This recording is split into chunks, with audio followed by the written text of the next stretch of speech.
Welcome to this brand new series that I'm starting today called Following the Recipe. If you are a Fujifilm shooter and loves the look of classic film and love to experiment with film recipes, then this series is for you. In this series, I'll be sharing custom Fujifilm recipes I've created, complete with photo samples and tips on how to get the best results.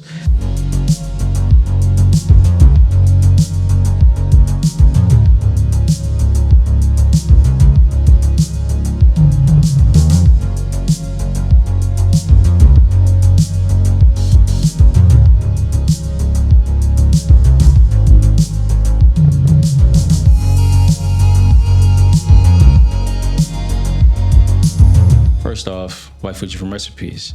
One of the standout features of Fujifilm cameras is their film simulations, which allows you to emulate the look of classic film stock in camera, which is awesome. But we're taking it a step further by customizing these simulations to create unique, beautiful looks straight out of camera. Whether you're shooting landscapes, portraits, street photography, or anything in between, these recipes will help you achieve a consistent and stunning aesthetic without spending hours in post-processing. I know this is nothing new, but this is a challenge and experience I've been struggling to find the time to do. But through a lot of sacrifice, I can now do this. So here we are. In each episode of Following the Recipe, I'll introduce a new recipe, break down the settings, and show you sample photos that I've taken with the recipe. We'll cover a range of styles from vibrant and punchy to soft and moody, so there's something for everybody. Now here is a quick overview of what to expect. Number 1, introduction to the recipe. I'll explain the inspiration behind each recipe and what kind of look it aims to achieve. Number 2, settings breakdown. I'll provide all the settings you need to dial in on your Fujifilm camera to recreate the recipe. Number 3, photo samples. I'll share a selection of photos taken with the recipe so you can see exactly how it looks in different shooting conditions. And number 4, tips and tricks. I'll offer some tips on when and how to use the recipe for the best result.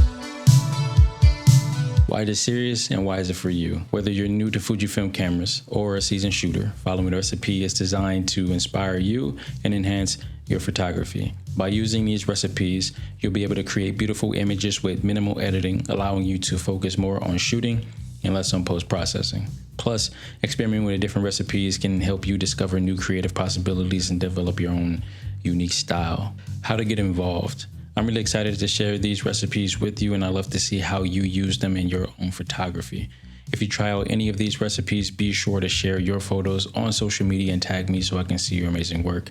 I'll put all my socials down in the description. And if you have any requests for specific type of recipes or film looks, let me know in the comments. I'm always looking for new ideas and inspiration. So to kick this all off, I do have 2 recipes that I have been using over the past year that I put down in the description on my website. You can go check them out, dial them in, and use them.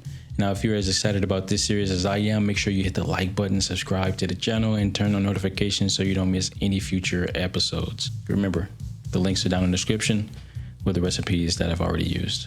Again, stay awesome. See you in the next one.